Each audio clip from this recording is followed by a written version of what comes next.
GJM news కి స్వాగతం. వార్తలు ప్రారంభించే ముందు ముఖ్యాంశాలు మీకోసం.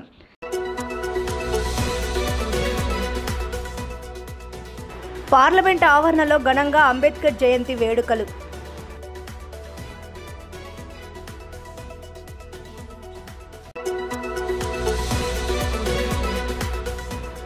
తిరుమలలో మొక్కు తీర్చుకున్న అన్న కొణిదెల.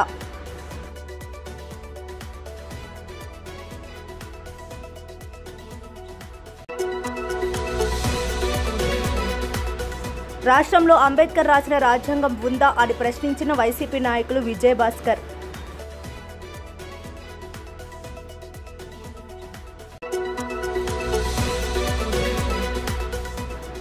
పలమనేరులో అంబేద్కర్ జయంతి వేడుకల్లో పాల్గొన్న ఎమ్మెల్యే అమర్నాథ్ రెడ్డి, మాజీ ఎమ్మెల్యే వెంకట్ గౌడ.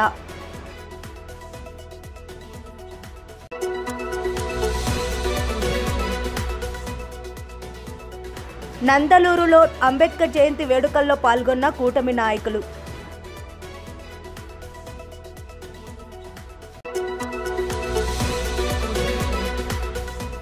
స్వయం కృషికి, స్వీయ ప్రతిభకు నిలువెత్తు నిదర్శనం అంబేద్కర్ అన్న కాంగ్రెస్ పార్టీ నాయకులు ఎస్ రెడ్డి సాహెబ్.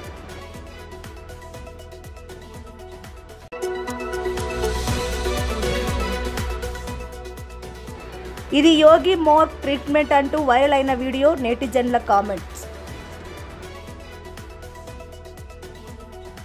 అంబేద్కర్ జయంతి వేడుకలు పార్లమెంట్ ఆవరణలో ఘనంగా జరిగాయి. ఈ సందర్భంగా రాష్ట్రపతి ముర్ము, ప్రధాని నరేంద్ర మోదీ, కాంగ్రెస్ పార్టీ నాయకులు సోనియా గాంధీ, ఖార్గే తదితరులు పాల్గొని అంబేద్కర్ చిత్రపటానికి పూలమాలలు వేసి ఘనంగా నివాళులు అర్పించారు.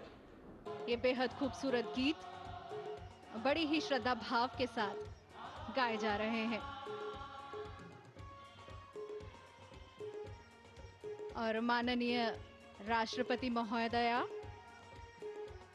डॉक्टर भीमराव अंबेडकर की प्रतिमा को श्रद्धा सुमन और माल्यार्पण करते हुए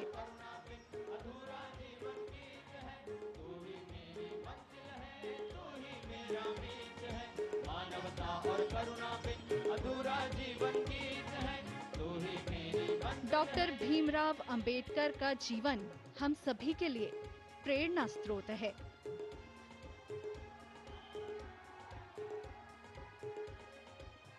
डॉक्टर भीमराव अंबेडकर बौद्ध धर्म के अनुयायी थे और माननीय राष्ट्रपति महोदया भेंट देते हुए बुद्धिस्ट मॉन्क को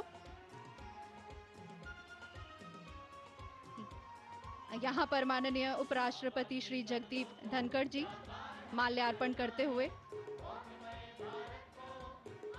और बुद्धिस्ट यहाँ प्रधानमंत्री श्री नरेंद्र मोदी जी माल्यार्पण करते हुए, साथ ही हम देख सकते हैं माननीय लोकसभा अध्यक्ष श्री ओम बिरला जी को और अब माननीय प्रधानमंत्री श्री नरेंद्र मोदी बुद्धिस्ट मॉन्क को भेंट देते हुए।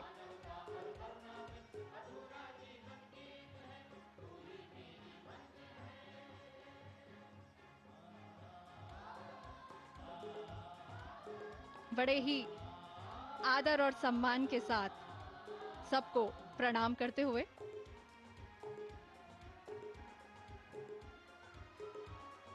दिल्ली की मुख्यमंत्री श्रीमती रेखा गुप्ता जी पुष्पांजलि अर्पित करते हुए, साथ ही हैं कांग्रेस की वरिष्ठ नेता सोनिया गांधी जी, कांग्रेस के वरिष्ठ नेता श्री मल्लिकार्जुन खड़गे जी और ये रेखा गुप्ता जी भेंट देते हुए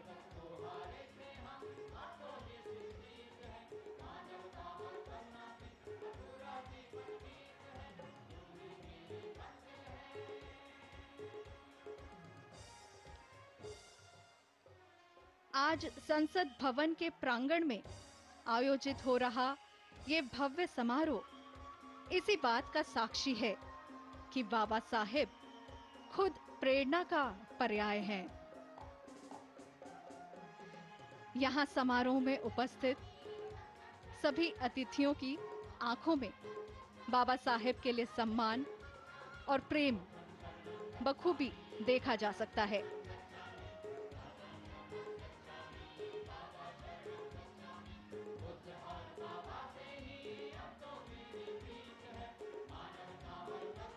कांग्रेस नेता राहुल गांधी जी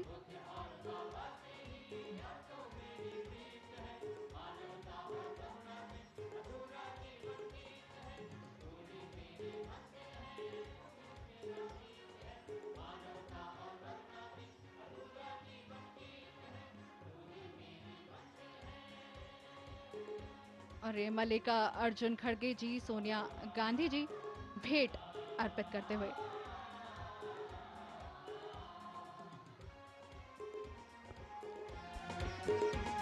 కలియుగ ప్రత్యక్ష దైవం తిరుమల శ్రీ వెంకటేశ్వర స్వామి వారిని ఉప ముఖ్యమంత్రి పవన్ కళ్యాణ్ సతీమణి అన్న కొనిదెల దర్శించుకున్నారు. ఆదివారం సాయంత్రం స్వామివారికి తలనీలాలు సమర్పించారు. సోమవారం వేకువజామున వైకుంఠ క్యూ కాంప్లెక్స్ ద్వారా ఆలయంలోకి ప్రవేశించి శ్రీవారి సుప్రభాత సేవలో పాల్గొన్నారు. దర్శనానంతరం రంగనాయకుల మండపంలో అన్న కొనిదెలకి వేద పండితులు వేద ఆశీర్వచనం అందించి శ్రీవారి తీర్థప్రసాదాలు అందజేశారు. స్వామివారి దర్శనానంతరం ఉదయం 10 గంటల సమయంలో మాతృశ్రీ తరికొండ వెంగమాంబ నిత్యాన్నదాన సత్రాన్ని సందర్శించారు. కుమారుడు కొనిదెల మార్క్ శంకర్ పేరిట 17 లక్షలు విరాళాన్ని తిరుమల తిరుపతి దేవస్థానం అధికారులకు అందించారు. అనంతరం నిత్యాన్నదాన స్తోత్రంలో శ్రీవారి భక్తులకు స్వయంగా అన్న ప్రసాదాన్ని వడ్డించారు. అనంతరం భక్తులతో కలిసి అన్న ప్రసాదం స్వీకరించారు. ఈ కార్యక్రమంలో టీటీడీ అదనపు ఈవో వెంకయ్య చౌదరి పాల్గొన్నారు.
రాష్ట్రంలో అంబేద్కర్ రాసిన భారత రాజ్యాంగం అమలవుతోందా అని రాష్ట్ర వైఎస్ఆర్సీపీ బీసీ సెల్ అధికార ప్రతినిధి సిబ్యాల విజయభాస్కర్ ప్రశ్నించారు. సోమవారం రాయచోటిలోని వైసీపీ కార్యాలయంలో ఆయన మాట్లాడుతూ పోలీస్ స్టేషన్ అంటే రక్షక భటుల నిలయమా లేక తెలుగుదేశం కార్యకర్తలను రక్షించే నిలయమా అని ప్రశ్నించారు.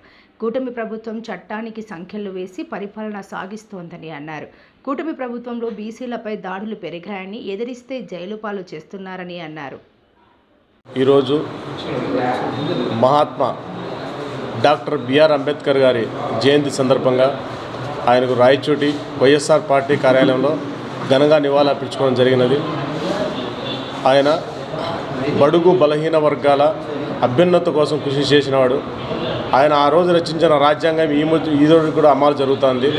అంటే ఆయన బడుగు బలహీన వర్గాల మీద ఎంత ముందు చూపుతో రాజ్యాంగాన్ని రచించారో ఇప్పుడు కూడా మనందరం కూడా ఆయన స్మరించుకుంటున్నాం. అంటే ఆయన గొప్పతనము. మరి అటువంటి గొప్ప నాయకుని జయంతి సందర్భంగా ఈ మధ్యకాలంలో రాయచోటిలో జరుగుతున్న పరిణామాల గురించి, రాష్ట్రంలో జరుగుతున్న పరిణామాల గురించి మాట్లాడదలుచుకున్నాను. 11 నెలలు అవుతున్న తెలుగుదేశం పార్టీ కూటమి ప్రభుత్వం వచ్చి ఇంతవరకు కక్షలు కార్పణ్యాలతోనే కాలం గడిపారు తప్ప, డైవర్షన్ పాలిటిక్స్తోనే కాలం గడిపారు తప్ప ఎక్కడే కానీ అభివృద్ధి అని కానీ పేద ప్రజలకు ₹1 సాయం చేయడంలో కానీ టోటల్గా ఫెయిల్యూర్ అయినారు. ఈ బుద్ధు రక్షక భట నిలయాల లేదు తెలుగుదేశం కార్యకర్తల రక్షించు నిలయాల అర్థం కావడం లేదు. నీతిగా నిజాయితీగా వ్యవస్థ పోలీసులు ఎవరైతే డ్యూటీ చేస్తున్నారో వాళ్ళని సస్పెండ్ చేస్తున్నారు. మొన్న ఇంతకుముందు కడపలో ఆయన ఎస్పీ గారిని సస్పెండ్ చేశారు. నిన్న బీసీ నాయకుడైనటువంటి మాజీ ఎంపీ గోరంట్ల మాధవ్ ఒక అతను భారతమ్మ మీద తప్పుగా మాట్లాడితే అతను ఎందుకు నువ్వు మాట్లాడడానికి ఈ విధంగా చక్కగొట్టి వాళ్ళ ఇంటి ముందు ఉన్న బైకును తగలబెట్టి ఇంట్లో ఉన్న ఆడవాళ్ళను అమ్మనా బూతులు తిట్టి 9 నెలల గర్భవతి అయిన ఆమెను కూడా చూడగానే తిట్టి ఇంత చేసిన వాళ్ళు ఇంతవరకు అరెస్టు లేదు, దాని మీద కేసు లేదు. నిన్న ఈ మధ్య లూటీలు దొంగతనాలు తయారైనారు. అంటే ఈ ప్రభుత్వంలో ఇసుకను దోచేసుకుంటున్నారు, మట్టిని దోచేసుకుంటున్నారు, ల్యాండ్ మాఫియా తయారైనారు. మరి ఇప్పుడు కొత్తగా ఏడైనా కంకర్ ఏమైనా డంపింగ్ యాడ్ చేసుకుంటే కంకర్ను దూసిపోతున్నారు. భవిష్యత్తులో ఈ తెలుగుదేశం పార్టీ కార్యకర్తలు ఏం చేస్తున్నారు? బ్యాంకులు కూడా లూటీ చేస్తారా? అంటే పోలీస్ వ్యవస్థను మీకు అనుకూలంగా మలుచుకొని వాళ్ళను మీకు ఎవరు మన ఎస్ఐ ఫోన్ చేసినాడు సుధాకర్ యాదవ్, ఆయన లాంటి వాళ్ళని కొందరు తయారు చేసుకొని నీతి నిజాయితీగా ఉన్న పోలీసులను సస్పెండ్ చేస్తూ మరియు ఎలా సమాజానికి ఏ మెసేజ్ ఇస్తుందో తెలుగుదేశం పార్టీ నాకు అర్థం కావడం లేదు. చంద్రబాబు నాయుడు ఏమో నేను అరెస్ట్ చేస్తున్నా మా తెలుగుదేశం కార్యకర్త అని అన్నారు. మరి నిన్న తెలిసిన తెలుగుదేశం కార్యకర్తల ఎవరు వాళ్ళ మీద కేసు ఏంది? ఒక టిప్పర్ని ఒక జేసీబీని హ్యాండ్ ఓవర్ చేస్తే 10 నిమిషాల్లో బయటికి తీసుకుపోయినారు. మరి ఈ లూటీ ఎవరు చేశారు? ఇంత మటుకన్నా ఈ ఉదిరికన్నా బయటికి తెచ్చినారా? వాళ్ళ మీద కేసు కట్టినారా? మరి అందరూ ప్రెస్ మీట్లు పెట్టి మాకు సంబంధం లేదు, మీకు సంబంధం లేకపోతే కేసు విచారణ ఎందుకు జరగడం లేదు, ఎందుకు జరిపించడం లేదు? మరి చిన్నపిల్లల మీద ఊరంతా తిప్పి వీళ్ళు రౌడీలు గూండాలను ఊరంతా తిప్పినారే వాళ్ళు చదువుకునే విద్యార్థులను. మరి ఇవతు లూటీలు చేసే వాళ్ళని ఎందుకు మీరు ఊరంతా తిప్పడం లేదు? వాళ్ళ మీద ఎందుకు కేసు కట్టడం లేదు? అంటే పోలీస్ వ్యవస్థను కూడా భయపెట్టి భయభ్రాంతులు గురి చేసి వాళ్ళని కూడా మలుచుకొని తెలుగుదేశం పార్టీలో రాజ్యాంగం శాసించాలని ఉందా లేదా? ఏం మెసేజ్ ఇస్తుందో ప్రజలకు అర్థం కావడం లేదు. ఇదేనా ప్రజాస్వామ్యము? మిమ్మల్ని నమ్మి ఓటు వేసిన ప్రజలకు ఇదేనా మీరు ఇచ్చిన మెసేజ్? అంటే ఎంతసేపు మీ కార్యకర్తలు దొంగలు దోపిడీలు బందిపోట్ల మాదిరి తయారీ దోచుకుంటా అంటే వాళ్ళ పోలీసులు తప్పట్లు కొట్టి వాళ్ళకి ఆ దండలేసి పంపించాలా? మరి ఎవరన్నా పిల్లలు అరణ్యమోకాలు ఏదో ఒక మాట సందర్భంలో కొట్టుకుంటే వాళ్ళని ఊరంతా తిప్పి మేమేదో పోలీసులు ఉద్ధరిస్తానని చూడు ప్రపంచాన్ని అన్నట్టు దేశానికి ఉద్ధరించినట్టు మెసేజ్లు ఇవ్వాల. అయ్యా నిజమైన దానిలో బందిపోట్లను శిక్షించి అప్పుడు చూపించండి అయ్యా మీరు పోలీస్ వ్యవస్థ అంటే ఏంటో. మీరు ఊరికి అనామకుల మీద 4 మీద కేసు పెట్టి మేము చట్టాన్ని ఉద్ధరించేసాము, న్యాయాన్ని ఉద్ధరించేసామని గొప్ప డైలాగులు చెప్పడం కాదు. నిన్న జరిగిన లూటీకి వాళ్ళకి ఎవరైనా కారకులు ఉన్నారో వాళ్ళని మా ప్రభుత్వం సరైన శిక్ష అమలుపరిచి వాళ్ళను జైలుకి పంపించే బాధ్యత పోలీస్ వ్యవస్థ తీసుకోవాలి. మరి ఎంతసేపు తెలుగుదేశం కార్యకర్తలు తప్పు చేస్తే ఓకే, ఎవరైనా అనామకులు దావింటి తప్పు చేస్తే తప్పు. ఇదేనా ప్రజలకు ఇచ్చే మెసేజ్? మీరు మిమ్మల్ని నమ్మి ఓటేసిన దానికి ఇప్పుడు ప్రజలు ఎవరు మెట్టుతో కొట్టుకునే పరిస్థితికి వచ్చింది. ఏ ఒక్కరికైనా ఇంతవరకు 11 నెలల కాలంలో 12 నెలలు కావాల్సినది ₹1 వచ్చిందా? అదే జగన్మోహన్ రెడ్డి గారు ఏడాదిలో 1.5 లక్ష సచివాలయ ఉద్యోగాలు ఇచ్చినాడు. ఉద్యోగాలు ఇస్తూ వాలంటీర్ వ్యవస్థను తెచ్చాడు, వైన్ షాపులో ఉద్యోగాలు ఇచ్చాడు, 20 లక్షల ఉద్యోగాలు ఇచ్చినాడు ఆ రోజు ఆయన. మరి లోకేష్ బాబు 20 లక్షల ఉద్యోగాలు ఇస్తానని కనీసం 20 ఉద్యోగాలు ఇచ్చిన పాగాను పోయినాడా? 20 ఉద్యోగాలు ఇచ్చిన పాపాను పోగెట్టనయ్యా 10-15 లక్షల ఉద్యోగాలు నాకు పెరిగేసినాడు. వాలంటీర్ 10,000 ఇస్తాను వాళ్ళ నోరు కొట్టా. మిగతా కాంట్రాక్ట్ బేసిక్ కింద వ్యవస్థ పనిచేస్తున్న వాళ్ళ నోరు కొట్టా. మీరు ఏం సమాజానికి ఏం ఇస్తారో అర్థం కావడం లేదు. ఇంతసేపు అబద్ధాలు డైవర్షన్ పాలిటిక్స్ చేస్తున్నారు తప్ప ప్రజలకు ఏమన్నా మంచి మేలు చేస్తున్నారా? తిరుమల దగ్గర తొక్కిసలాట జరిగే 8 మంది చనిపోతే దాని మీద ఇంతవరకు విచారణ లేదు. తిరుమల లడ్డును కల్తీ అన్నారు, దాని మీద ఇంతవరకు లేదు. నిన్న గోశాలలో గోలు చనిపోతే దాని మీద విచారణ లేదు. అయ్యా చంద్రబాబు నాయుడు మొదటి నుంచి ప్రజల ప్రాణాలతో చెలగాటమాడే నాయకుడు ఎవరన్నా ఉన్నాడంటే చంద్రబాబు నాయుడు ఒకటి. రైతుల పేరుతో రైతులు తీసి చేస్తా అంటే లబ్బర్ బుల్లెట్ల కాల్చిచ్చి 4 తొక్కి చంపించాడు హైదరాబాద్లో. మరి మొన్నడు గోదావరి పుష్కరాల్లో 29 మందిని చంపించినాడు. మరి సందులు ఇరుకు సందుల్లో మీటింగ్ పరిచి 8 మందిని తొక్కి చంపించినాడు. నిన్న వైకుంఠ ఏకాదశి టికెట్ల కోసం పోతే 8 మందిని ఆడ తొక్కి చంపించాడు. అయ్యా వీళ్ళందరినీ చంపడమేనా నీ బాధ్యత? చంపి దాన్ని మళ్ళీ గొప్పగా చెప్పుకోవడమేనా నీ బాధ్యత? ప్రజలకు ఏమైనా మంచి చేసింటే చెప్పు. ఇకనైనా ఈ అంబేద్కర్ గారికి మేము చెప్పుకోవడం ఏమనగా ఆయన రాసిన రాజ్యాంగం ఆంధ్రప్రదేశ్లో సర్వనాశనం చేశారు. తెలుగుదేశం పార్టీ వ్యవస్థ వాళ్ళు సపరేట్గా ఒక వ్యవస్థను నడుపుతున్నారు తప్ప పోలీస్ వ్యవస్థకు రెవెన్యూ వ్యవస్థకు ఎక్కడే కానీ స్వేచ్ఛ లేదు. ఒకవేళ స్వేచ్ఛగా ఎవరన్నా ఉంటే వాళ్ళని అంబేద్కర్ 134వ పుట్టినరోజు సందర్భంగా శ్రీ వెంకటేశ్వర యూనివర్సిటీ దగ్గర సామాజిక సమరసత్తా వేదిక ఆధ్వర్యంలో అంబేద్కర్ విగ్రహానికి గజమాల వేసి ఘనంగా నివాళులు అర్పించారు. ఈ సందర్భంగా ప్రజలకి స్వీట్స్ పంచారు. ఈ వేడుకల్లో ఎస్సీ ఎస్టీ హక్కుల సంక్షేమ వేదిక తిరుపతి జిల్లా అధ్యక్షులు లీలాకృష్ణ, కార్యదర్శి చీనేపల్లి కిరణ్ కుమార్, పొనగంటి భాస్కర్, సురేష్ నాయక్ తదితరులు పాల్గొన్నారు.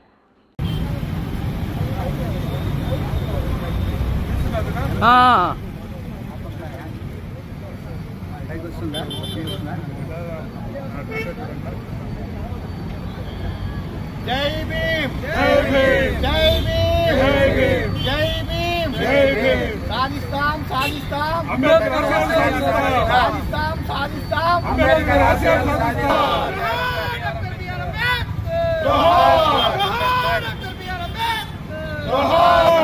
బలహీన వర్గాల ఆశాజ్యోతి అంబేద్కర్ ఆశయాలను డాక్టర్ బిఆర్ అంబేద్కర్ గారికి భారత్ మాతా కి జై, భారత్ మాతా కి జై, భారత్ మాతా కి జై. జై భీమ్, జై భీమ్, జై శ్రీరామ్, జై శ్రీరామ్, జై భీమ్, జై భీమ్, జై శ్రీరామ్, జై శ్రీరామ్. జోహార్ డాక్టర్ బిఆర్ అంబేద్కర్, జోహార్ భారత్ మాతా కి జై.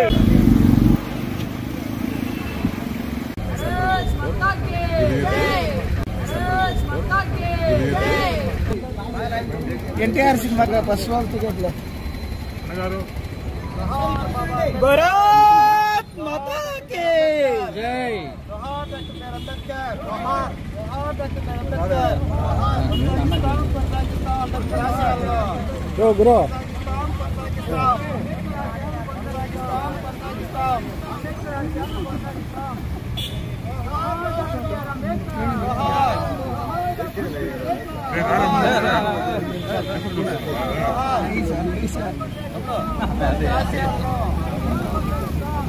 బ్రో సార్ పదారండి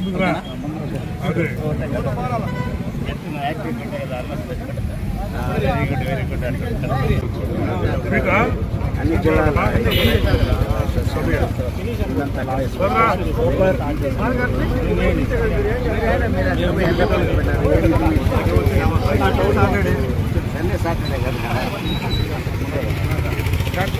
కనపడలేదు కదా, ఇప్పుడు కనబడుతుంది బాగా.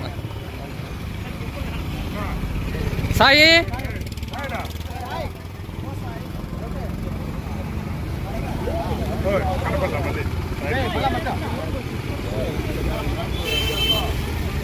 ఓకే ఓకే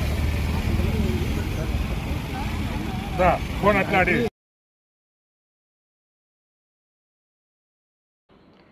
పలమనేరులో అంబేద్కర్ 134వ జయంతి వేడుకలను సోమవారం ఘనంగా నిర్వహించారు. తెలుగుదేశం పార్టీ ఎస్సీ సెల్ ఆధ్వర్యంలో జరిగిన జయంతి వేడుకలలో పలమనేరు ఎమ్మెల్యే అమర్నాథ్ రెడ్డి పాల్గొన్నారు. పట్టణంలోని పద్మశ్రీ సర్కిల్ నందుగల అంబేద్కర్ విగ్రహానికి పూలలు మాజలు వేసి పలమనేరులో అంబేద్కర్ 134వ జయంతి వేడుకలను సోమవారం ఘనంగా నిర్వహించారు. తెలుగుదేశం పార్టీ ఎస్సీ సెల్ ఆధ్వర్యంలో జరిగిన జయంతి వేడుకలలో పలమనేరు ఎమ్మెల్యే అమర్నాథ్ రెడ్డి పాల్గొన్నారు. పట్టణంలోని పద్మశ్రీ సర్కిల్ నందుగల అంబేద్కర్ విగ్రహానికి పూజలు చేసి నివాళులు అర్పించారు. భారత రాజ్యాంగ నిర్మాత బాబాసాహెబ్ అంబేద్కర్ ఆశయ సాధనకు భవిష్యత్ తరాలు కృషి చేయాలని ఈ సందర్భంగా ఆయన పిలుపునిచ్చారు. మదనపల్లి రోడ్డులోని అంబేద్కర్ విగ్రహానికి వైసీపీ నేత మాజీ ఎమ్మెల్యే వెంకటేష్ గౌడ్ పూలమాలలు వేసి నివాళులు అర్పించారు. ఈ సందర్భంగా ఆయన మాట్లాడుతూ ఆంధ్ర రాష్ట్రంలో అంబేద్కర్ రాసిన రాజ్యాంగం అమలులో లేదని, దానికి విరుద్ధంగా కూటమి ప్రభుత్వం రెడ్ బుక్ రాజ్యాంగాన్ని తీసుకొచ్చిందన్నారు. ఈ సందర్భంగా అన్నదానం చేశారు.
जोहार डॉक्टर बी.आर. अंबेडकर, जोहार डॉक्टर बी.आर. अंबेडकर, जोहार प्रपंच मेधावी डॉक्टर बी.आर. अंबेडकर, जोहार भारत रत्न डॉक्टर बी.आर. अंबेडकर, जोहार doctor BR. Ambedkar.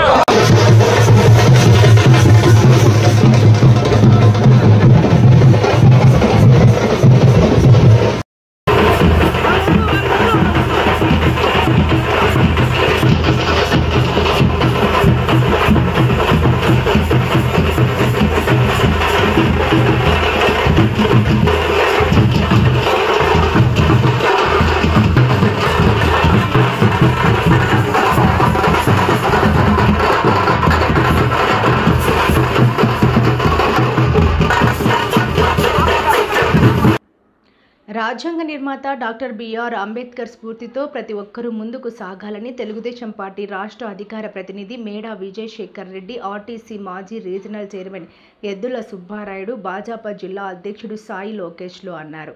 Nandaluru bus stand కూడలిలో డాక్టర్ బిఆర్ అంబేద్కర్ జయంతి వేడుకలను ఘనంగా నిర్వహించారు. ఈ సందర్భంగా మేడా విజయశేఖర్ రెడ్డి మాట్లాడుతూ యావత్ ప్రపంచ దేశాలు భారత రాజ్యాంగాన్ని గౌరవిస్తున్నాయన్నారు. రాజ్యాంగం రచించిన డాక్టర్ బిఆర్ అంబేద్కర్కు మన దేశం ఎప్పుడు రుణపడి ఉంటుందన్నారు. బడుగు బలహీన వర్గాలకు ఎప్పుడు అండగా ఉంటామని, అంతా కలిసి జీవించాలన్నారు. భారతదేశ రాజకీయాల్లో సరికొత్త చరిత్రను సృష్టించి భారత రాజ్యాంగాన్ని రచించి ఈ దేశం అనగారిన బడుగు బలహీన వర్గాలకు ఒక గొంతుగా వినిపించాలి. వారందరూ కూడా సమాజంలో అందరితో పాటు సమాన హక్కులు కల్పించాలి. దళితులు గాని, బడుగు బలహీన వర్గాలు గాని ఏ ఒక్కరికి తీసుకోరు. అందరూ కూడా సమానమైన హక్కులతో, సమానమైన గౌరవంతో ఈ దేశంలో బతకాలని రాజ్యాంగాన్ని అతి గొప్పగా రచించి వాటిలో ఆ రాజ్యాంగంలో ప్రతి ఒక్కరికి ప్రాథమిక హక్కుతో పాటు అన్ని రకాల హక్కులు కల్పించి ఈ దేశానికి ఒక గొప్ప వరమైన, ఈ దేశంలో మహోన్నతమైన నాయకుడిగా, ఈ దేశంలో ఒక రాజకీయ ఆధిపత్యంగా గాంధీజీ సిద్ధాంతాలతో ఏమాత్రం తీసుకోకుండా తన సిద్ధాంతాన్ని వినిపించగలిగిన మహోన్నత ధీశాలి డాక్టర్ బాబాసాహెబ్ అంబేద్కర్ గారు. ఈ రోజు ఏ మూల చూసినా, ఏ వాడ చూసినా, ఏ పట్టణం చూసినా అంబేద్కర్ గారి జయంతితో ఈ రోజు శుభాభిమానంగా వైభవంగా వర్తిల్లుతున్నాయంటే అంబేద్కర్ గారి ఆశయాలు, అంబేద్కర్ లక్ష్యాలు, అంబేద్కర్ గారి నైపుణ్యం ఏ స్థాయిలో ప్రజల్లో ఉందో ఒక్కసారి అర్థం చేసుకోవాలా. ప్రజల కోసం, ఈ దేశం కోసం ఎప్పుడూ తప్పించిన వ్యక్తి అంబేద్కర్ గారు. తన స్వప్రయోజనాల కోసం కాకుండా దేశ ప్రయోజనాల కోసం, అడుగు బలహీన వర్గాల ప్రయోజనాల కోసం ఆర్నిశలో శ్రమించి ఆర్నిశలో కష్టపడి ఈ దేశంలో ఒక ఆధిపత్యంగా మిగిలిపోయిన వ్యక్తి. భారతదేశం ఉన్నంత వరకు, నేను మళ్ళీ చెప్తున్నా, ఈ భారతదేశం ఉన్నంత వరకు డాక్టర్ బాబాసాహెబ్ అంబేద్కర్ జీవించే ఉంటారు. ఈ సందర్భంగా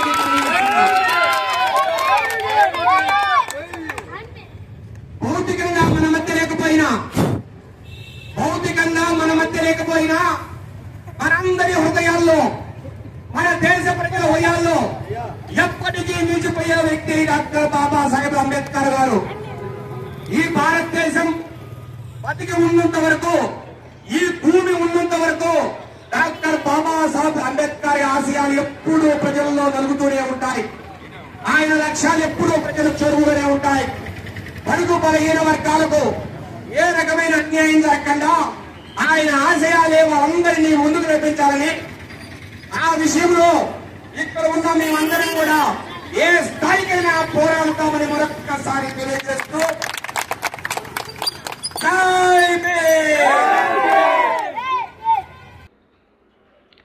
స్వయం కృషికి స్వీయ ప్రతిభకు నిలవెత్తు నిదర్శనం డాక్టర్ బిఆర్ అంబేద్కర్ అని కాంగ్రెస్ పార్టీ నియోజకవర్గ నాయకులు ఎస్ రెడ్డి సాహెబ్ పేర్కొన్నారు. అంబేద్కర్ 134వ జయంతిని పురస్కరించుకొని మదనపల్లి బెంగళూరు బస్టాండ్ ఇందిరమ్మ సర్కిల్ వద్ద ఘనంగా జయంతి వేడుకలు నిర్వహించారు. ఈ సందర్భంగా ఎస్ రెడ్డి సాహెబ్ మాట్లాడుతూ కుల వ్యవస్థ నిర్మూలన కోసం కులాంతర వివాహాలను ఆయన ప్రోత్సహించారని కొనియాడారు. ప్రస్తుతం జరుగుతున్న బీజేపీ పాలనపై విమర్శలు గుప్పించారు. డాక్టర్ బిఆర్ అంబేద్కర్ నేటి వరకు బ్రతికి ఉంటే ఈ పాలన చూసి మరో పోరాటం చేసేవారని అన్నారు.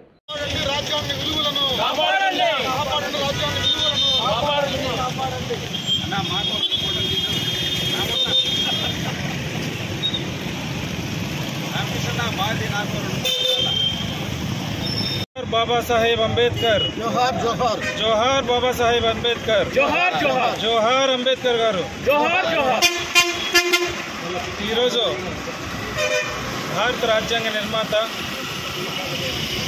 పేదల పాలిట పెన్నిది, భారతదేశ స్వయం పరిపాలన సృష్టికర్త అంబేద్కర్ గారి 134వ జయంతి సందర్భంగా ఈరోజు మహానుభావునికి ఈరోజు అందరము కలిసి నివాళులు అర్పించుకుంటున్నాం. ఇవే మా ఆర్థిక నివాళులు.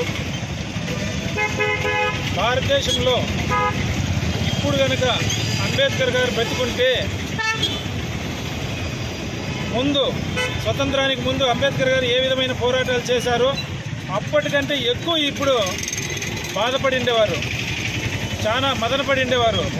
ఎందుకంటే అప్పుడు బ్రిటిష్ వాళ్ళు భారతదేశం నాశనం చేయడానికి వస్తే ఇతరులు కాబట్టి వాళ్ళ మీద పోరాటం, ఖచ్చితంగా స్వతంత్రం కోసం ప్రతి ఒక్కరు పోరాడి సాధించుకున్నాం. ఇప్పుడు మన పరిస్థితుల్లో, మన దుర్భర పరిస్థితులు ఏమంటే, బ్రిటిష్ వాళ్ళైతే వేరే వాళ్ళు, ఇప్పుడున్న భారతీయులే భారతదేశానికి ప్రమాదకరంగా మారి అంతకంటే విభిన్నమైన పరిస్థితులు తీసుకొచ్చారు, అంతకంటే అత్యవసరమైన పరిస్థితులు తీసుకొచ్చారు. కాబట్టి అంబేద్కర్ గారు ఇప్పుడు నుండి అంతకంటే చాలా ఎక్కువ బాధపడేవారు. రాబో రోజుల్లో భారతదేశంలో యువత, రాబో తరాలు సంతోషంగా హక్కులతో జీవించాలంటే ఖచ్చితంగా అంబేద్కర్ గారు మరొక్కసారి భారతదేశంలో పుట్టాలి. అది ఎందుకుంటున్నానంటే, బ్రిటిష్ వాళ్ళని తరిమి కొట్టడానికి కొన్ని దశాబ్దాలు పట్టింది. దాని తర్వాత 1940లో స్వతంత్రం తీసుకొచ్చిన తర్వాత అప్పటి నుంచి దాదాపు కొన్ని దశాబ్దాలు భారతదేశం సస్యశ్యామలంగా, సంతోషంగా, చాలా హ్యాపీగా గడిపింది. ఇప్పుడు మళ్ళీ బ్రిటిష్ కాలం నాటి దరిద్రం దాపురించింది. అదే పరిస్థితులు మళ్ళా నెలకొన్నాయి. భారతదేశ స్వతంత్రానికి రెండోసారి మళ్ళీ మనం పోరాటం చేయాల్సిన పరిస్థితులు ఇప్పుడు ఏర్పడ్డాయి. ఎక్కడ చూసినా ఈ బీజేపీ వాళ్ళు వారి ఉనికిని కాపాడుకోవడానికి, భారతదేశాన్ని మళ్ళీ పూర్వంలాగా కులాల వ్యవస్థలోకి నెట్టడానికి, స్లేవ్ చేయడానికి, భారతదేశ ప్రజలందరినీ బానిసలుగా పెట్టుకొని ఏ 3-4% ప్రజలు వారిపైన ఎక్కి కూర్చొని పరిపాలన చేయడానికి కంకణం కట్టుకున్నారు. ఇందులో భాగంగానే వాళ్ళు చాలా తెలివిగా కులాల మధ్య చిచ్చు పెట్టి ఒక్కొక్క కులాన్ని ఇరుకుని పెడతా ఉన్నారు. ఎందుకంటే వాళ్ళని సపోర్ట్ చేస్తారని. వారేదో హిందుత్వ భాషాలం గల వాళ్ళు అనుకుంటే అది చాలా పొరపాటు. భారతదేశంలో ఉన్న హిందువులు అందరూ గమనించాలా. ఈరోజు ముస్లింలు, రేపు క్రిస్టియన్లు, మన్నాడు ఎస్టీలు, అవతల మన్నాడు బీసీలు, ఎస్టీలు, ఆ విధంగా ప్రతి ఒక్కరిని తొక్కుకుంటూ వచ్చి వారి హక్కులను కాలరాస్తూ వస్తారు. అందులో భాగంగానే ఈ మధ్య హక్కు చట్ట సవరణ బిల్లు తీసుకొచ్చి ముస్లింల ఆర్థిక మూలాల మీద దెబ్బ కొట్టారు. వాళ్ళ ఆర్థిక అస్తిత్వాన్ని దెబ్బకొట్టారు. ఆత్మస్థైర్యాన్ని కొల్లగొట్టారు. అయినా కానీ భారతదేశం యావత్తు బీజేపీ పరిపాలన పైన వాళ్ళు తీసుకుంటున్న నిర్ణయాలపైన చాలా గట్టిగా నిర్ణయం తీసుకొని ఎదురొచ్చి వాళ్ళు ర్యాలీలు చేస్తూ ఉన్నారు. కాబట్టి కేంద్రం గమనిస్తూ ఉంది. ఇదే విధంగా వాళ్ళు కన్నా ముందుకు పోతూ ఉంటే ఈ బిల్లును వాళ్ళు మళ్ళీ తిరిగి వెనక్కి తీసుకోకపోతే భారతదేశం యావత్తు అతలాకుతలమయ్యే పరిస్థితి కనపడుతూ ఉంది. ఎందుకంటే ఇది కేవలం ముస్లిం సమస్య మాత్రమే కాదు. అణగారిన జనాలు ప్రతి ఒక్కరూ ఆలోచన చేసి ఇప్పటి నుంచి ముందుకు వస్తున్నారు. భారతదేశంలో ఇప్పుడున్న చాలా పార్టీలు ప్రతి ఒక్కరిని మేము కలుపుకొని పోతాం, లౌకికంగా జీవిస్తాం. ప్రమాణ స్వీకారం చేసినప్పుడు భారత రాజ్యాంగం పైన ప్రమాణం చేసి మరి ఈరోజు మా బీజేపీ వాళ్ళ అధికారానికి, వాళ్ళ ఆధిపత్యానికి దాసోహమై వాళ్ళ కోసమే పనిచేస్తున్నారు. ఇది చాలా తీవ్రమైన పరిస్థితిలో. అదేవిధంగా మన ఆంధ్రప్రదేశ్లో చంద్రబాబు నాయుడు గారు కానీ, బీహార్లో నితీష్ గారు కానీ వీరిద్దరూ ఒకవేళ సపోర్ట్ చేయకుండా నింటే ఈ బిల్లు ప్రవేశపెట్టే పరిస్థితే లేదు, అది పాస్ అయ్యే పరిస్థితి లేదు. కాబట్టి బీజేపీ వాళ్ళ కంటే కూడా వీళ్ళిద్దరూ చాలా ప్రమాదకరమని ఈ సందర్భంగా మనం తెలియజేసుకోవాలి. అదేవిధంగా బీజేపీకి భారతదేశం యావత్తు 543 స్థానాలకు గాను కేవలం ఉండేది 20-30 స్థానాల మధ్యలో మాత్రమే ముస్లిమ్స్ ఉన్నారు. అలాంటి పరిస్థితుల్లో దాదాపు 240కి పైగా ఎంపీ స్థానాలు ఈ బిల్లును వ్యతిరేకించాయంటే కేవలం ముస్లిమ్స్ మాత్రమే వ్యతిరేకించలే. ఇది గుర్తుంచుకోవాలి బీజేపీ పార్టీ. ఎవరైతే భారతదేశం లౌకికంగా ఉండాలనుకుంటారో, ఎవరైతే సస్యశ్యామలంగా భారతదేశం అన్నదమ్ముల్లాగా కలిసిమెలిసి ఉండాలనుకుంటారో అలాంటి వాళ్ళందరూ ఈరోజు బీజేపీ బిల్లుకు వ్యతిరేకంగా ఓటు వేస్తేనే దాదాపు 240కి పైగా వ్యతిరేక ఓట్లు పడ్డాయి. అదేవిధంగా పాజిటివ్ ఓట్లు ఎన్ని పడినాయంటే దాదాపు 55 ఓట్లు మాత్రమే ఎక్స్ట్రా పడినాయి. వాటిల్లో నుంచి అర్థం 26 లేదా 28 ఓట్లు ఈ చంద్రబాబు నాయుడు కానీ అట్లా నితీష్ కానీ తీసుకొని ఉంటే ఆ బిల్లు వీగిపోయేది. అలాంటి పరిస్థితుల్లో మనము ఏమని మాత్రం ఆలోచన చేయాల్సిన పని లేదు. ప్రతి ఒక్కరూ పార్టీలకు అతీతంగా ఇలాంటి సమస్యలు వచ్చినప్పుడు భారతదేశ నైతిక విలువలు కాపాడుకోవడానికి, ఐకమత్యాన్ని కాపాడుకోవడానికి, నైతిక తత్వాన్ని కాపాడుకోవడానికి ప్రతి సామాన్య భారతీయుడు ముందుకొస్తే మన రాబో తరాలకు మనము అండగా నిలబడగలం. ఒకవేళ మనం ఆ విధంగా ఐకమత్యంగా లేకపోతే మన తరం అయిపోయిన వెంటనే మన వారసులు, మన తర్వాత తరాలు ఒకప్పుడు ఏ విధంగా అయితే బాధపడ్డారో అంతకంటే భిన్నంగా బాధపడే అవకాశం ఉండదని చెప్పి నేను ఈ సందర్భంగా తెలియజేస్తున్నాను. కాబట్టి యూపీ ముజఫర్నగర్లో ఓ ముస్లిం మహిళపై అల్లరి మూక రెచ్చిపోయింది. మోరల్ పోలీసింగ్ పేరుతో ఆమెను చుట్టుముట్టి బురఖా తొలగించి ఫోటోలు తీస్తూ అవమానించింది. దీంతో పోలీసులు రంగంలోకి దిగి నిందితులను అరెస్ట్ చేసి లాఠీ దెబ్బలతో బుద్ధి చెప్పారు. ఆ తర్వాత వారు పోలీస్ స్టేషన్ నుంచి ఆపసోపాలు పడుతూ కుంటుతూ బయటికి వచ్చారు. ఈ వీడియో వైరల్ అవడంతో ఇది యోగి మార్క్ ట్రీట్మెంట్ అని నెటిజన్లు కామెంట్ చేస్తున్నారు.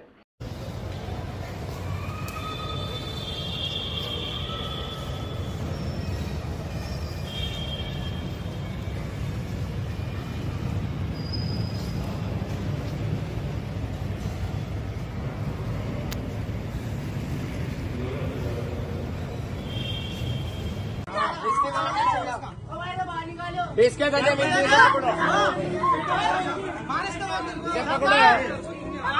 इसकी सच्चाई इसके आगे इसकी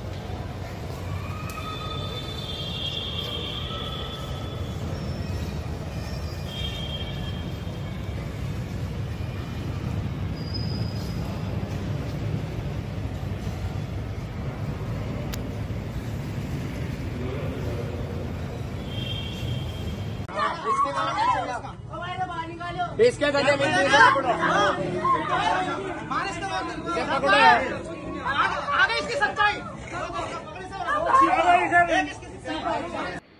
వార్తలు ముగించే ముందు ముఖ్యాంశాలు మరోసారి.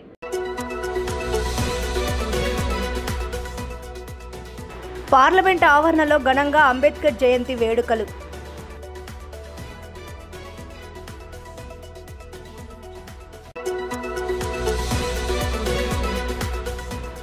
తిరుమలలో మొక్కు తీర్చుకున్న అన్నా కొణిదెల.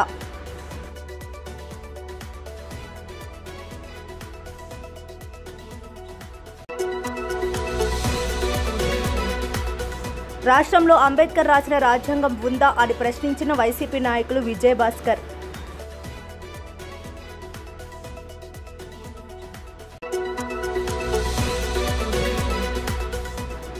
పలమనేరులో అంబేద్కర్ జయంతి వేడుకల్లో పాల్గొన్న ఎమ్మెల్యే అమర్నాథ్ రెడ్డి, మాజీ ఎమ్మెల్యే వెంకట్ గౌడ.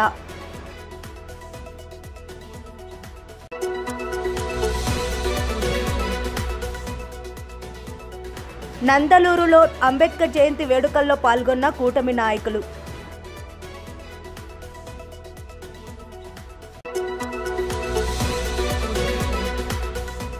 స్వయం కృషికి స్వీయ ప్రతిభకు నిలువెత్తు నిదర్శనం అంబేద్కర్ అన్న కాంగ్రెస్ పార్టీ నాయకులు ఎస్ రెడ్డి సాహెబ్.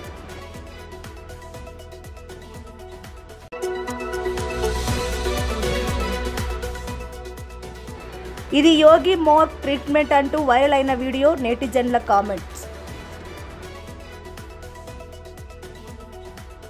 మరిన్ని లేటెస్ట్ అప్డేట్స్ కోసం చూస్తూనే ఉండండి GJM న్యూస్.